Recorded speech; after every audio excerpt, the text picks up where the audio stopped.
Most people don't conduct a proper inspection when buying a used car. They might feel like they may not be mechanically knowledgeable enough to do it themselves, and they don't want to spend money on a car they might not buy. None of these are very good reasons to skip a vehicle inspection. For one thing, $100 and an hour at the shop can save you thousands of dollars and avoid days without transportation. Remember, once you buy it, you're responsible for insuring, fueling, and maintaining your vehicle. A mechanically unreliable vehicle is an expensive vehicle. For another, you owe it to yourself and everyone else on or near the road to operate a safe vehicle. Accidental injuries are the top fourth cause of death in the United States. Of those, vehicle accidents are the second highest cause. Vehicle inspections. Because it's not just your money, it's your life. The easiest way to conduct a mechanical inspection is to have someone do it for you. Pre-purchase inspections are offered by most mechanics and will typically last for about an hour and set you back around $100. The mechanic will be able to discover any major issues with the car and verify that you're getting exactly what the seller says you're getting. That said, even if the inspection finds no major issues, be sure to take the car on a thorough test drive to make sure you like the way it handles the road. We'll tell you how to do that in a minute. It can be more convenient to do the vehicle inspection yourself if you know what to look for. Here's a quick guide. You will need a friend, a flashlight, and a tire depth gauge recorder. If you intend to use the car's audio system, take something relevant to test it, such as a music CD or your MP3 player, or both. Start with the exterior and work your way inward. The first thing to check is the condition of the paint. Light scratches and dings are usually fine, but deep scratches, blistered paint, and missing patches are an open invitation to rust. Rust should be avoided wherever possible, so if you find any on the exterior, take that into consideration. Check to make sure the body panels line up properly. Misaligned panels can be a sign of poor repair work. Open all of the doors on the car. They should open and close easily. If they don't, it may be a sign that the car has been in an accident, especially if the doors seem to hang loosely on their hinges. Finally, inspect the rubber seals for damage.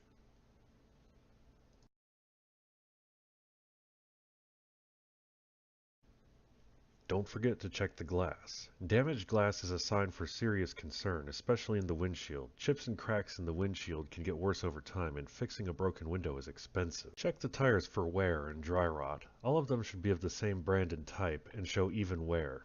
Uneven wear may be a sign the car has been driven hard or improperly.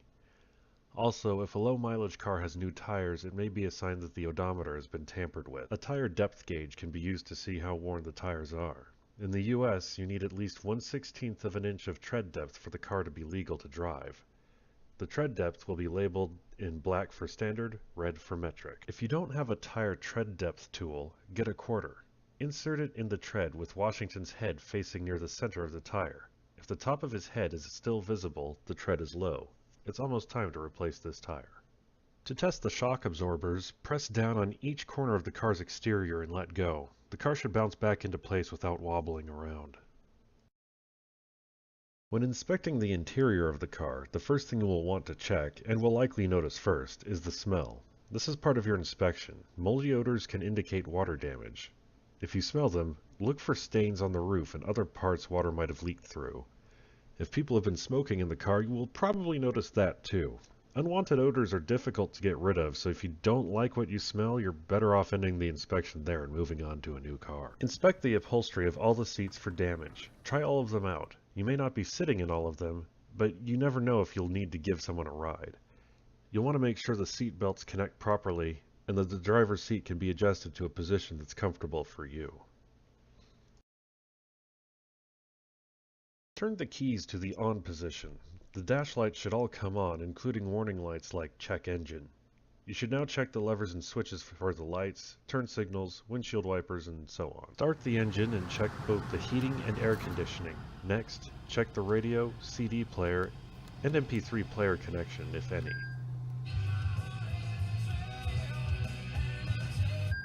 Active construction work zones are suspended until Tuesday due to the holiday. Test the lights by having a friend observe that both headlights come on when you turn them on, all turn signals activate, and that the brake lights come on when you press the brake pedal.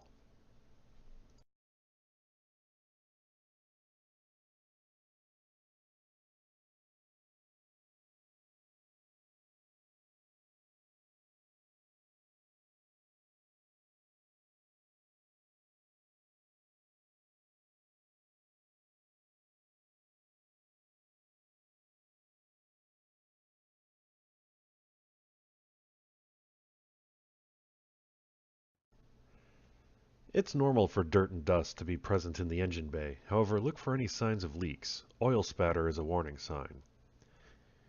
Give each hose a squeeze. The hoses should feel like healthy rubber. If they feel too soft or hard or cracked, they might be rotting.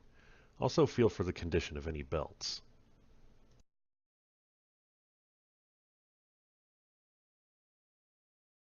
Be sure to check the oil. Give the engine time to cool off if you've been running it already, about 3 minutes. Once you remove the dipstick, feel the oil out by rubbing it between your thumb and forefinger. If it's gritty or has metallic particles in it, it's a sign the engine is in rough shape. Here the oil has a yellowish color, that's because it's new, but it's normal for oil to appear brown or black.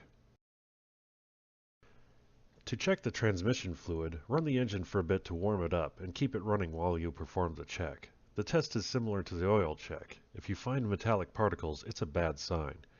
The fluid should be a pink color, and it should not smell like it has been burned. Finally, check under the car for any leaks. If it is normally parked in a garage or driveway, you can check its usual parking spot for stains left from leaks. Colored fluid is a sign for concern, but clear water is probably just condensation from the air conditioner. To take the car on a test drive, plan your own route. You'll want to take the car on a path that takes it up and down hills, over highways, curves, and potholes.